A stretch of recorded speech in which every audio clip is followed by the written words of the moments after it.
Shalom, it's Earth Day 2020, but back in 1970, our then new friend Kermit lamented, "It's not easy being green."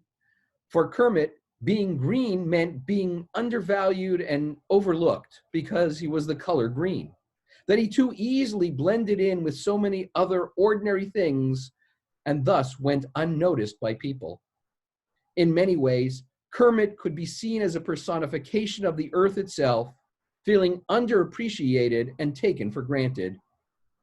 That same year also marked the beginnings of an awakening and a response to that lament with the celebration of the very first Earth Day. 50 years later, Earth Day still asks us to see the world around us with greater appreciation for what it provides and with a heightened awareness of our impact upon our world.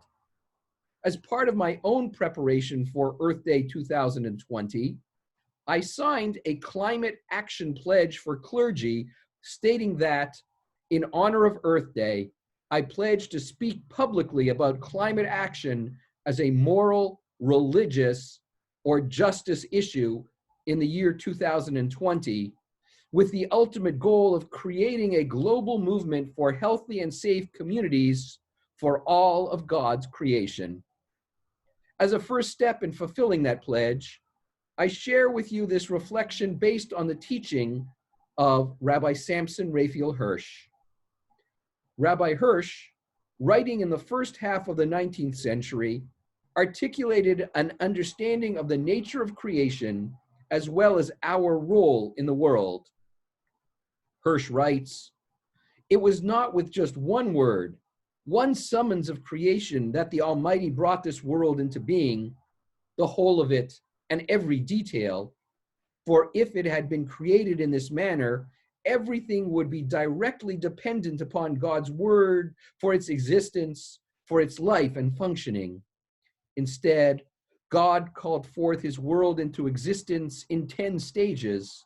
He created an abundance of forces intermingled and functioning closely together according to God's word, and then God separated them so that each had to sustain the other. None was henceforth able to exist and function by itself, but had to be sustained by its fellow creatures, and in turn had to help them exist and function. In this way, everything contributes according to its strength, however much or little, to the existence of the whole, and if it destroys a fellow creature, it robs itself of what it needs for its own existence." Hirsch expresses an essential truth about our interdependence with all of creation's diversity, the vital function of each element therein, and the potential for self-inflicted harm. Hirsch's exhortation should be our watchword as we witness the massive impact that human beings have on our collective home. Fossil fuels, oil, coal, and natural gas are burned as a result of things we do every day to eat, to travel, and to simply live in our homes. Greenhouse gases, such as carbon dioxide, nitrous oxide, and methane, are released by the burning of those fossil fuels. These greenhouse gases remain in the atmosphere for a long time and are causing our atmosphere to become warmer. In addition, destruction of forests and other changes in the way we use our land have increased carbon dioxide levels in the atmosphere.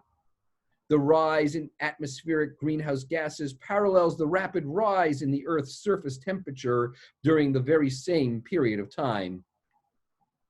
Hirsch's message should compel us to be disturbed by the reports on climate change, distressed by the destruction that has been caused, and determined to craft an immediate and effective response.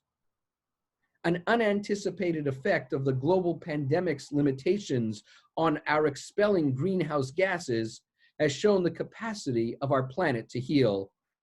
Preserving this recovery within a decarbonized, sustainable economy will be the great challenge of the post-pandemic era.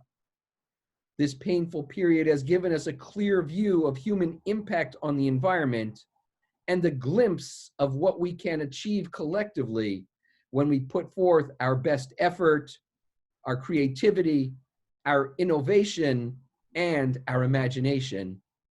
Each of us has a role to play, and collectively, we have the capacity to truly become God's partners in renewing creation. May this Earth Day mark our beginning of a serious partnership with God in preserving, protecting, and beautifying the world that we share.